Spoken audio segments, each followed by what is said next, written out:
Good afternoon, everyone. Welcome to the last session in this theatre today. For those who might have been here for the other ones, I am not Daisy. So I am David Stubbings, news editor at Rail Magazine. And for the next 45 minutes or so, we're going to talk about international rail services out of London and into continental Europe. It's an area of the network that's going through some interesting changes over the next few years. So to do that, we thought we would have a discussion about it today with Gareth Williams, General Secretary at Eurostar, Ed Butcher, who from London St Pancras Highspeed, and Phil Whittingham from Virgin, who are due to be starting up their own services in the early 2030s. We're going to talk about the growth of international rail out of London and the opportunities and challenges. I was going to start with, a bit of context. Passenger numbers on trains out of London are growing. London St Pancras Highspeed has a target of 35 million passenger journeys a year by 2040. It's currently at about 11 million. Eurostar looking for around 30 million customers a year from about 20 million now. So, first question, and we'll start with you, Gareth. How can these targets be met? What needs to happen? I think I start by saying the issue isn't one of demand. The demand is out there, and we didn't stand up trivially and say we think we can grow from 20 million passengers to 30 million passengers in a decade. We're supporting that with 2 billion investment in new trains, and in part that's driven by sustainability as well. My favourite statistic is I can take you to from the centre of London to the centre of Paris for less carbon than the taxi to Heathrow. So there's a huge demand and an appetite out there that has seen the railway grow. I think you can grow those markets not just on the routes we serve now, but on new routes. We're looking at Germany, we're looking at Switzerland, and also by improving connections. And there's a huge amount of investment going into the railway to support this from operators. But there's also a need to invest collectively in the system to free up capacity in order to service that demand. So things like depots or Ed's incredible station at St Pancras, there needs to be a system-wide investment in order to deliver for the market as a whole. So I fully agree with what Gareth is saying, is that we have a really high quality problem in international rail, is that there is lots of demand, and I guess the question is how do we meet that? At London St Pancras Highspeed, we see our role as supporting the operators, so we're there to not stand in their way, but to make sure that they can go ahead and meet that demand. And the key for us is to be ready. So whether it's at the stations, making sure that the stations, working with Eurostar in its role as the principal international operator, and ensuring that it can grow and meet the needs of existing and future operators. At a very kind of functional level, as an infrastructure manager, we have to coordinate with, there's not that many people that want to go to Folkestone, so we need to make sure that we can get trains beyond Folkestone into the continent and coordinating the timetables. And that's an extraordinarily difficult task, given the density of the networks that we feed into. And for us, the final point is to do with that we make sure that we are incentivizing as well. We recognise that we have a role as infrastructure manager.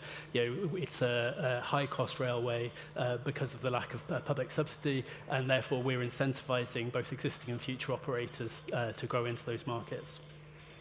Great. And Phil, I can't comment on the Eurostar targets, but in terms of but in terms of getting your operator, how do you hope to sort of help, I guess, get the passenger numbers towards maybe what London St Pancras Highspeed are looking for overall, and your own, I guess, you probably have some targets internally that you are looking at for the 2030s. Yeah, we've obviously got plenty targets ourselves.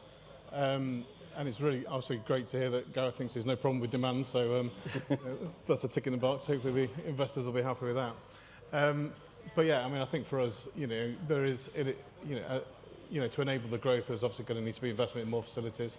So whether that's at St Pancras itself or in further depot facilities. And it's good to see some investments going on the continent, particularly in Brussels. But we need the same sort of level of investment here in the UK to make sure that we do that.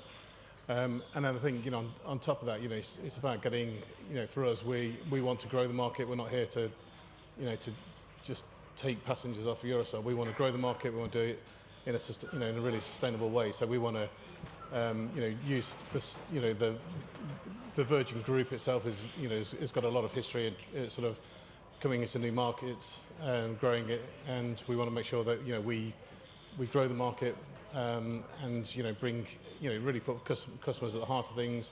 We've got a really great loyalty scheme, so we'll be really maximising that to make sure that we get more and more growth on this route, and then give Ed a bit of a headache to make sure that the station gets upgraded.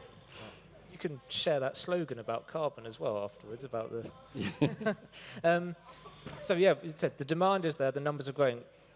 And if we start with you, Ed, on this, why do you think more people are turning to train for travelling out of London, of the UK into... I think there's something really interesting happening in railways, and particularly in long-distance railways. When I started doing my job about 8 years ago, I think everyone was like, oh, nobody will want to travel more than 3 or 4 hours on a train.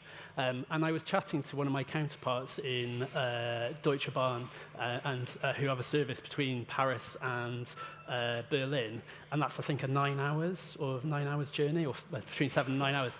And they always thought people would use it in segments, and they actually sell out those tickets from Paris to Berlin. So you've got people today who are happy to make that journey on a train. And why is that? And I think we all know it's part of that is climate change.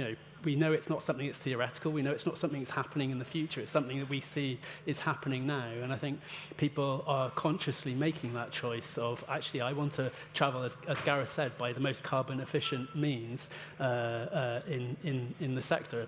And I think that's incredibly exciting to be part of that.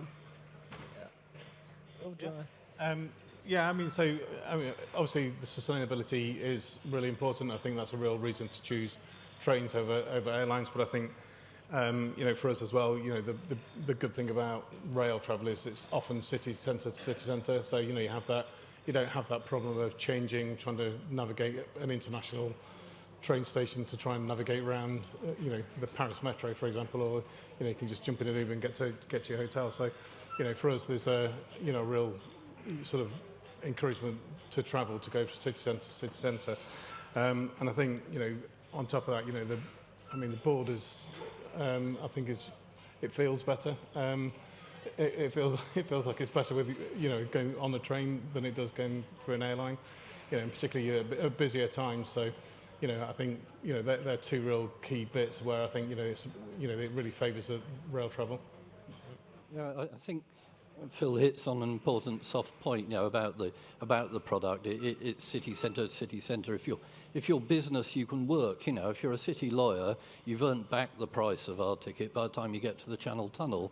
But at a softer level, if it's leisure travel, I don't know about you, but for me, if I'm flying somewhere, my sort of holiday or break begins when I get through the airport at the other end.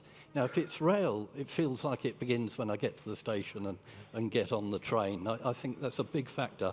And whatever it is, it's combining in a really powerful way. If I take the route to, our route to Amsterdam, which has been sort of in development for a long time, but only really got going in the last year with our new terminal in Amsterdam Station, direct services and so on.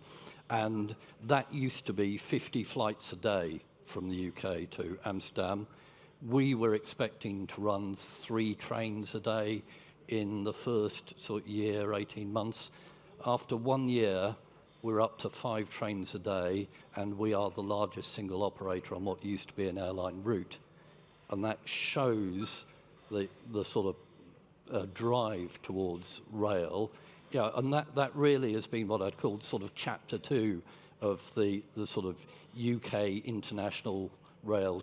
Chapter 1 was the sort of first 10 years, 15 years before we opened St Pancras, and it grew to about 10 million. You know, Chapter 2 has been the last 15 years, St Pancras. We're a bigger company, we've grown to 20. We have outcompeted the airlines. And Chapter 3 is this next wave of growth and investment and on-rail competition, which will also help stimulate the market. So actually, just one, is it more business or leisure that are thinking of moving to rail from airlines, maybe for climate reasons, or is it sort of a fairly even mix of both and what we're seeing? Anyone? He probably knows best. For a long time, you'd ask passengers, you know, your general run of passengers, you know, is climate a factor in your purchasing decisions? And they'd say yes, and they'd lie because it all came down to price and reliability and so on. I think that is genuinely starting to shift, but actually the real acceleration behind the shift has been business. And business is very, very serious about its travel policies and the ability to choose a rail alternative when it saves you 96% of carbon emissions versus Amsterdam is a very easy win for business when it comes to their own climate reporting.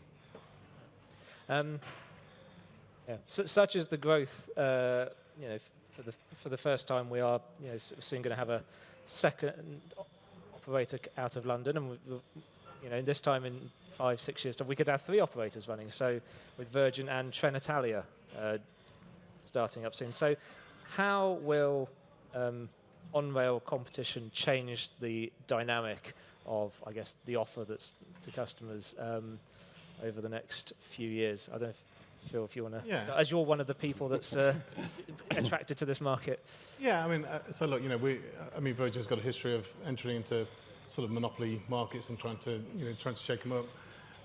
You know, we will be obviously focusing on customers, making sure, you know, we deliver that. But we really feel that competition drives innovation, will drive more demand, will drive, you know, better value for money, you know, and sort of sharpen the service for all of us, and that should be a benefit for all customers who are travelling on the network, and you know, hopefully then they'll want to travel a bit more, and you know, and that will then lead to the growth. But you know, the innovation, I think, will come. You know, we've got to make sure that we're competitive, particularly in the market. You know, we want to be.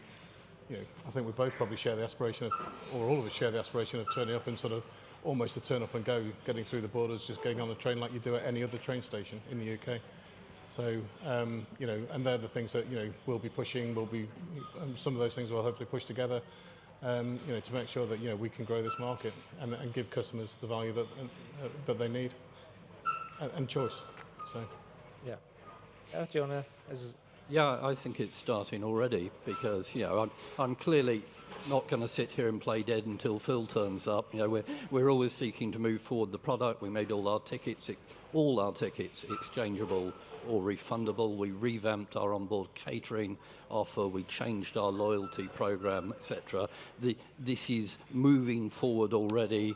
The impetus of competition is helping to stimulate investment across the system, perhaps accelerate decisions either within businesses or within government that otherwise would have taken longer. And I think you're starting to see that effect already.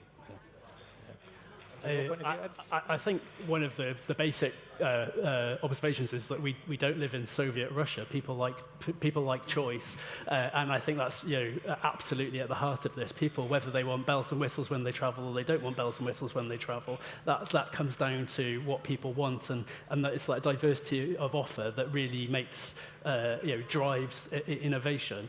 But if you look what's happened, there are lots of really good examples of where competition has entered a market in Europe, and to see what that's done. So if you take the example of Trenitalia's entry into France, it's competing against SNCF Voyageurs in the high-speed market.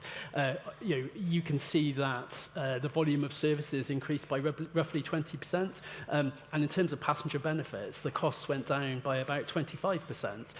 anybody who lives in the UK and travels on LNER, they'll be getting these little cheeky texts from LER offering them points or offering them discounts, and that's what competition does. It encourages people, and I think that's what we want to see is this virtuous circle of which further drives demand on the system. I mean, channel tunnel services have been going for just over 30 years now. So, I mean, and maybe COVID delayed a bit, but is it a bit of a surprise that it's taken 30 years till we've got to the point where maybe we are having a second operator looking to come in? I think there's been lots of false starts. Before my time, there was Deutsche Bahn, which was very close, and there. I think we have to recognise the challenges of cross-channel market. It's a unique market. It has some very unique features. But I think one of the major changes that's happened is liberalisation in Europe. I think there's always this sense of nobody wanted to go first, and one of my most exciting things that happened in the last few years, which me as a complete rail geek doing what I do, was Velvet Rail. Somebody going out there as a privately funded operator buying a train. That was the product of European liberalisation, and I think it's that catalyst and that sense of if you think the challenges that these guys have to face in buying trains and making the business case for growth, it's been able to make those arguments, and I think we've seen that step change happen in the last 5 years or so. Yeah. Do either of you want to comment on that about how it's taking 30 years or so for another operator? I mean, I don't know. What was there a took you so long? Yeah, I mean, I think there's obviously been some false starts as articulated, and but I think for us, we've seen that this is a market which is worthy of choice, worthy of competition, worthy of growing, and particularly as you look into the more sustainable travel. So we think and as a Virgin business, it's about changing business for good, and we're trying to do that. So we're really super keen to make sure that we bring some competition to this route, and we can and I think it will grow. We'll all need to find how to fill more seats, how to fill to grow the revenue, and that'll bring new destinations and new stops, whether that's sort of within, for us, we've said we'll stop in Kent if the station's opened, but there's other places as well. So, we've just got to keep pushing and keep trying to find more and more customers to travel. Yeah. So, I mean, with the growth and, you're coming into the market, so all three organisations will face different challenges over the next few years to try and sort of meet your targets and accommodate the demand. So can you just go through about what maybe the challenges that you see not only for your own business but across the sector, and I guess what opportunities there are maybe to help solve some of those challenges, maybe for supply chains, etc.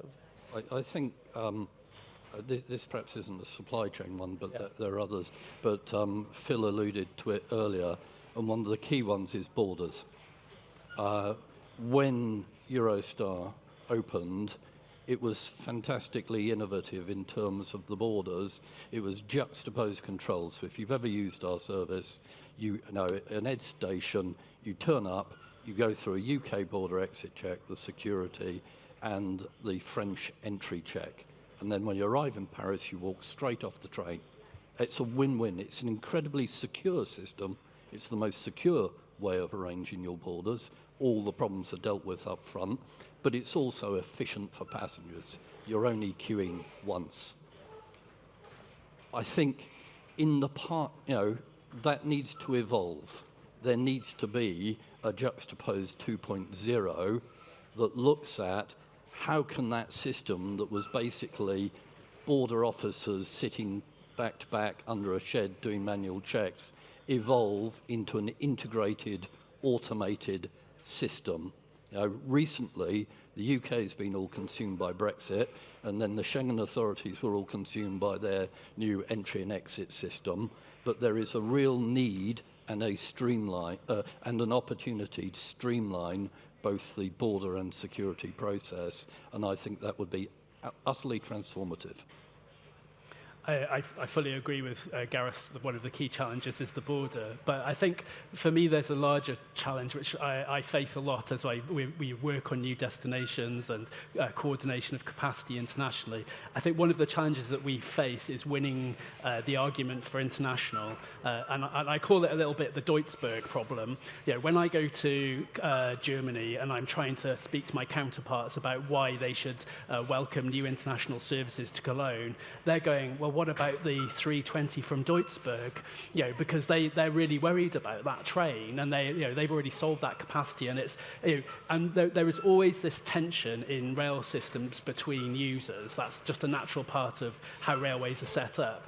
But if we don't prioritize international. So international, as we've already identified, delivers massive carbon saving potential, delivers massive socio-economic benefits. So you imagine either one of these guys and their trains turning up at Cologne. That's between 500 and 900 people buying stuff in Cologne. It's hugely beneficial. And yet the rail system's worried about the 920 from Deutschberg and the conflict that creates. And I think we have to make that argument for international capacity and make sure that we win that. On HS1 routes, we, the founding fathers and mothers of our system created international prioritization. We don't have to do it. These guys will always get the capacity that they want. But when we go internationally, that's not the case. And I think it's a systemic problem that we, all of us, will face, and hopefully will be made better with the capacity allocation regulations that are coming in the European Union. But continually, we will face that argument to make together.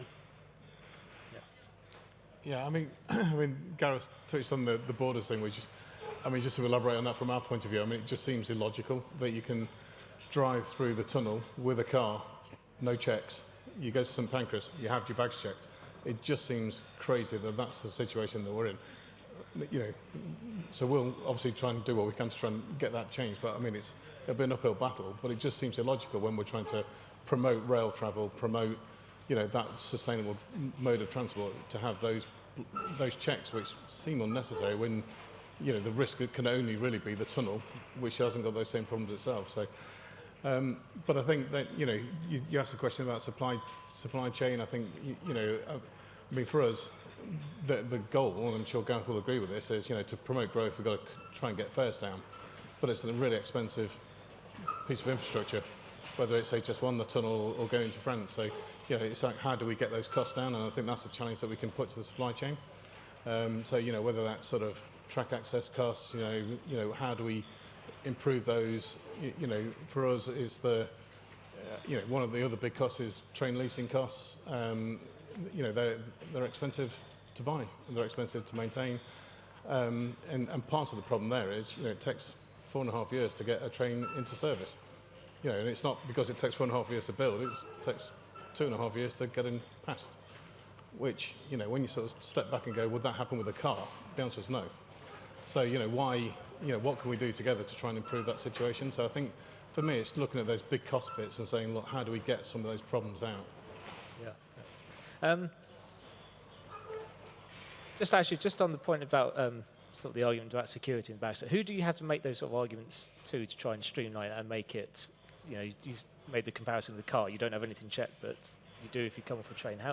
Who do you talk to, and how do you get that point? It's a collective system, and it's a challenging system. And I think governments are alive to it, but I think also the thing that gets quoted back to us most often is this sense of the Daily Mail argument. Nobody's going to want any change that could potentially make the border worse. And I don't think any of us are arguing to make the border worse. What we're saying is make it innovative and make it cheaper.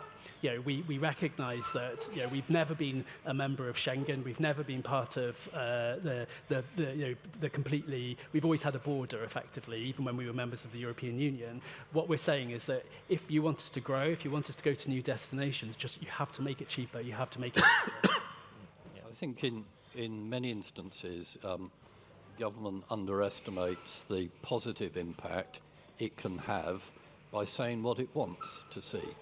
And if I take the example of new routes to Germany and Switzerland, those have been talked about on and off for years, and the government came out and said, it signed an agreement with the German government, with the Swiss government, saying we want to develop these connections, and 2 weeks later I'm in Cologne measuring up for curtains. You know, it makes a huge difference in terms of whether that's seen as a problem or an opportunity, and in terms of giving a board, which in my case is a European board, more confidence to make the investments and place them here in the UK. And it's not about leaning on government for money all the time, but it is about leaning on government to set out its stall in terms of its ambitions and what it wants to see and achieve through the development of international rail. That, I mean, you kind of leads into the sort of next question, which is, I guess, I mean, this government has sort of been sort of quite vocal in sort of, you know, wanting to support international rail. They have talked about sort of, you know, there's a process to look at maybe trying to build a second depot facility in the UK. But from each of you, I don't know, what else would you like support-wise from this government over the coming years to help sort of meet your ambitions? For me, I think at a fundamental level, it's this issue of a level playing field. I think if we go back to this issue of borders, if I'm Ryanair and I want to go to Limoges, I need to lease a plane and maybe get a few people on the ground. If I want to create a new destination to go to anywhere, I have to basically build a border facility, pay for it, work out how to do it, work out how much it costs, and then pay all the costs of that. That's not a level playing field. It's not, you know, if we really genuinely believe that rail is the green solution, it's going to be the future. There's God knows there's tens of millions of journeys which could be made today by rail if we facilitated it. Yeah, we don't have to build new tracks. It's using existing tracks. It's just that level playing field. I think beyond borders, the other issue that irks me a little bit in government policy is this issue of kerosene. Again, going back to Ryanair doesn't pay any tax on kerosene. That's an international, through international agreement. These our customers have to pay, in terms of traction energy, they have to basically pay for all the externalities of using electricity. And it's just bonkers. So you've got the most carbon efficient form of transport paying for all of its externalities, and the least carbon efficient paying for nothing.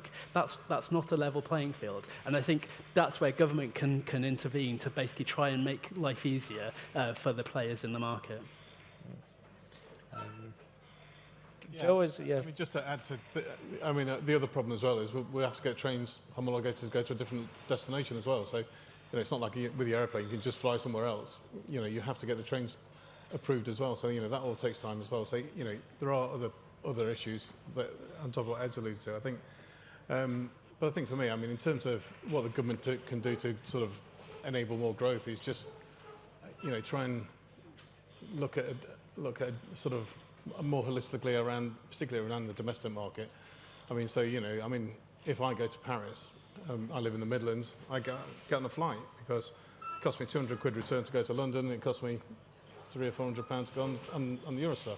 You know, I can get a flight for 250 quid. You know, so, you know, there's sort of, I mean, and it's not that, you know, the Eurostar bit itself is fine, it's just that all the other bits, so, you know, if you've got to have a journey on beforehand and there's another sort of 2 or 3 hours on top of that, you know, you're talking, you know, it's almost the equivalent same price, but takes twice as long. So, you know, you've got to try and incentivise that if you're going to try more people from around the country to promote that mode of transport.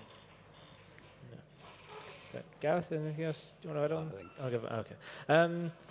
Cool. We've got a few minutes now, about 10, sort of 15 minutes. Any questions from the audience that we've got? We'll get a microphone. We'll come to, if we come to the gentleman with the long hair.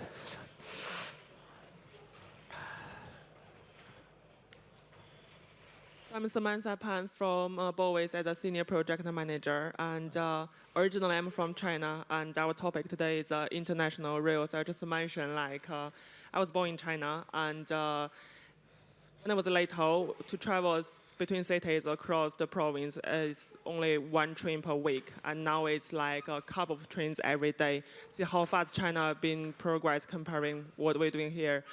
And talking about, we think we want a lot of innovations and to have a better customer experience, we need to do a lot of work. But my question is, how will we balance the cost to do the innovation and the cost for the passenger certification and the passenger experience against what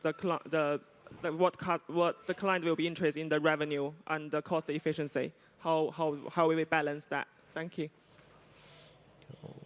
How do we balance the cost of the investment to improve the passenger experience? Well, I guess it's interesting reflecting on the Chinese experience. I'm always in awe. I've yet to go to China, but whenever I look at a map of the Chinese high-speed network, I'm like, wow. I think it's fantastic.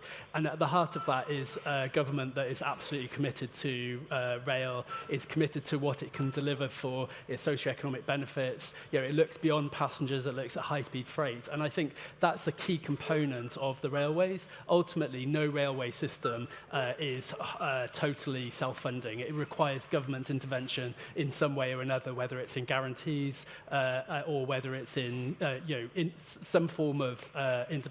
I think having that stability of intervention then stabilizes the finances. I think when there's uncertainty, in our sector we face uncertainty about who pays for what over, there's lots of ongoing discussions about who pays for what and how, and having greater certainty and greater sort of frameworks that are laid down would stabilize the finances and therefore help people make the business cases. So whether it's Eurostar saying we want to build new trains or expand our network, or whether it's new entrants saying, greater stability then, makes the rest flow from that. I think that would be my approach. Yeah, I think we start off with what's currently a challenging UK environment. As a rail operator, our biggest single cost in the business is cost of access. It's about 3 times the proportion it would be on a domestic operator, and 75% of that spent getting to Calais. The rest of Europe is the other 25%, and that has been inflating twice as fast. And then on top of that, you have challenges like UK tax increases and business rates, which has been uniquely impactful on the railway, and that creates challenges. And at the same time, as Ed was saying, when it comes to rail investment, not only are the sums extremely high, I have to finance 2 billion for my fleet entirely commercially, but this dog is not just for Christmas. I can't just switch those assets somewhere else if Germany doesn't work out.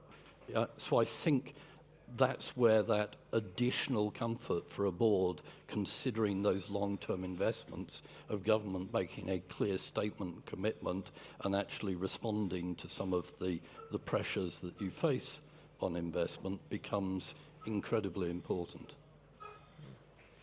Great, thank you. Great. Yes, Hello. I'm John Harris. I've had the pleasure of travelling on all of your things over the years. So recently on Eurostar, London to Paris, and many experiences on Virgin West Coast, and St Pancras Station is amazing. It's a credit to the whole country. You're talking about growing hugely. One of the experiences in St Pancras was the tensor barriers coming out and the security staff herding people through security, which, understand it because there's so many trains going out first thing. When I travelled, I had to travel down the night before to get the early train.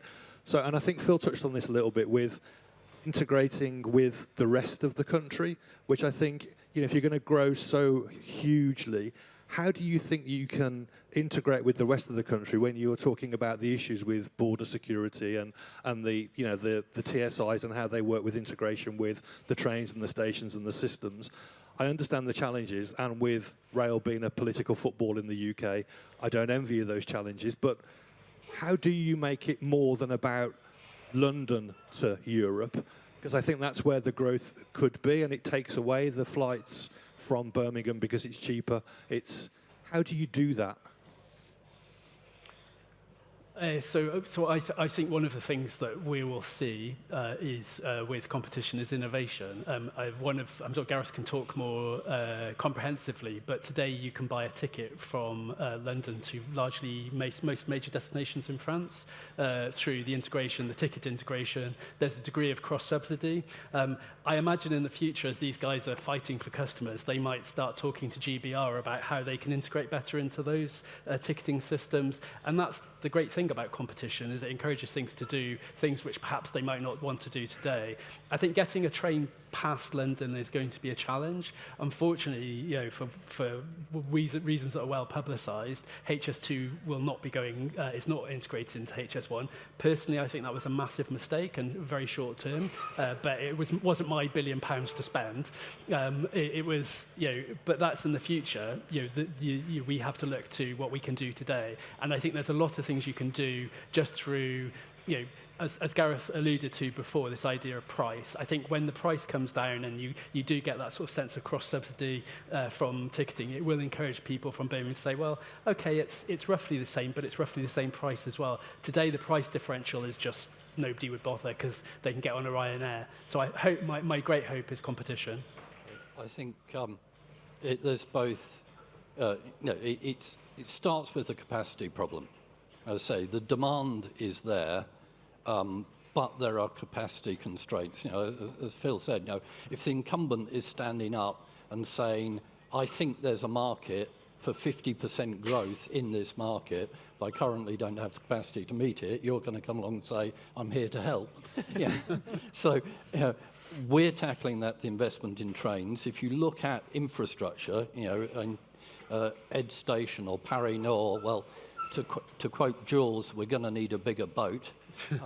So you need to expand those stations. And then suddenly the issue switches. You're not in a capacity constraint where you're sweating every seat in order to support the financing of all that investment. You've actually got capacity to really meet the demand, and not just the demand by, say, concentrating on the core routes, but demand in looking at new routes like Germany or Switzerland, or demand in looking at secondary markets, as Phil alluded to, and the Kent stations is a good example, or demand through connections, whether that's the UK or in continental Europe as well. So I think it's about making the investments to enable that capacity switch.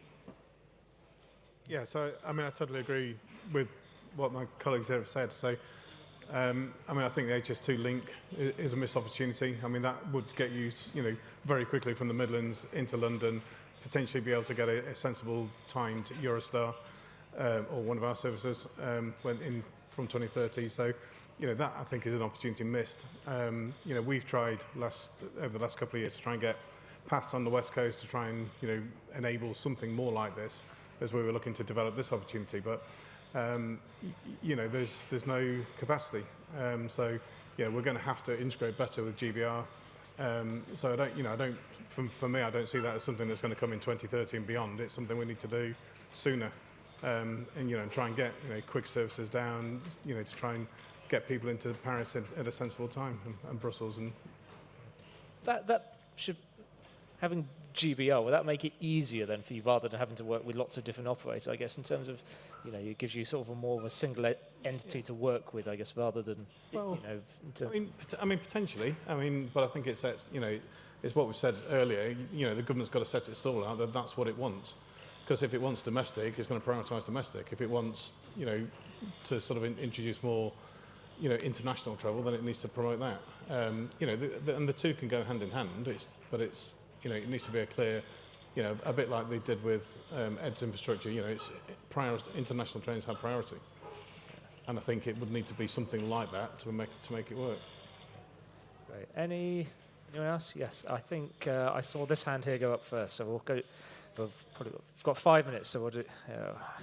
Thank you so much. Alex Abiel, I work as a graduate in Network Rail. I guess I've got a question to you, Ed, about St. Pancras specifically. Can you already go into detail about what are the steps that are being taken to accommodate the demand for competition, like, I guess, in more detail?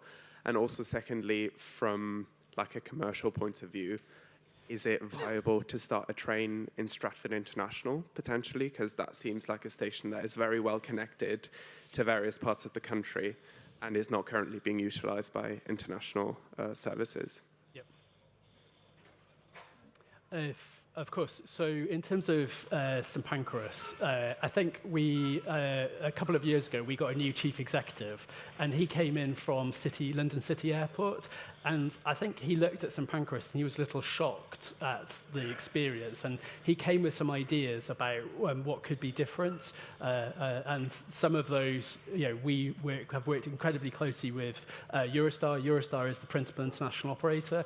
That is a simple designation as whichever operator operates the most services, and together we've come up with this idea of how can we deliver more. We know that in the future we're working towards 5 trains per hour.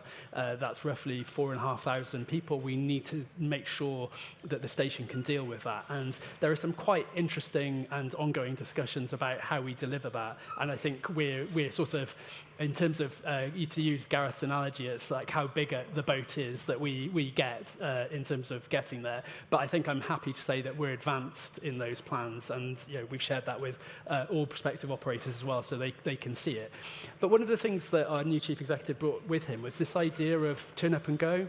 So we're missing a trick as a system if we don't go back to where we used to be, is that if people, cumulatively over time, Eurostar have been forced to increase the turn-up time because of the borders, and we need to go back to this more reliable border where people can turn up with less time. Particularly if we think about overall journey time, we need to ensure that people can turn up, say, I think our target is 25 minutes, whereas today it can be a bit longer than that.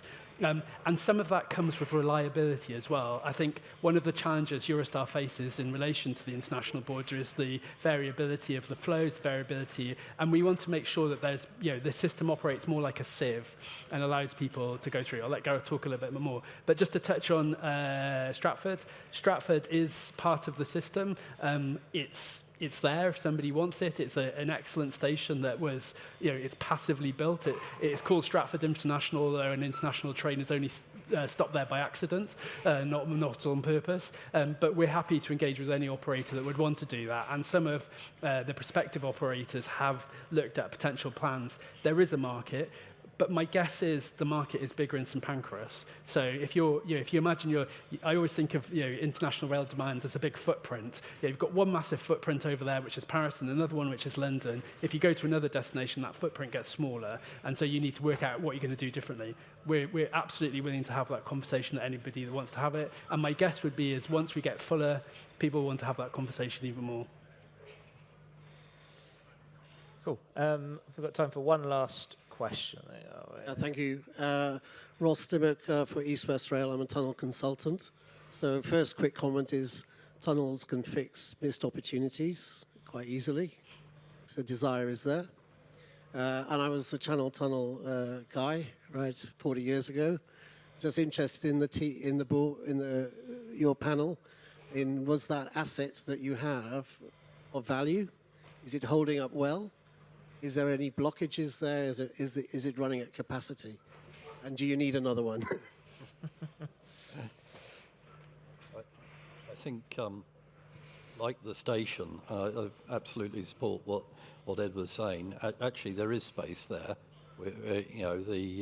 It's not a question like HS Turf spending £1 billion building another station on the side of St Pancras. You come through at the moment because of all the additional border demands. It can get very crowded in the departure hall of the station, and then you go through arrivals and it's like tumbleweed blowing across an area the size of many tennis courts. So a better arrangement and more border efficiency could really transform that. I think it's the same with the tunnel. Bluntly, the tunnel is too expensive. It's 19 times per kilometre the price of the French network, and that's why it's half empty. Yeah, good. No, well, I blame Margaret Thatcher, not to be too controversial. So it's one of the history. If you go back into the history of the cross-channel sector, is that when it was agreed, it was her insistence that not a penny of public money would be used on the cross-channel system, and that is what happened. You know, effectively the tunnel, albeit for the odd rescue here and there, was largely privately financed. HS1 was built, and then we don't receive a penny of public subsidy directly. Right.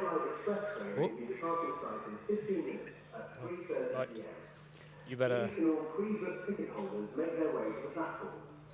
We better wrap it up because you're on that train, Gareth. Yeah, I hope you don't want to spend the night in Long Marston, do you? So, yeah, we'll wrap it up there. Thank you very much. Applause for our panellists. And safe journey home. Yeah.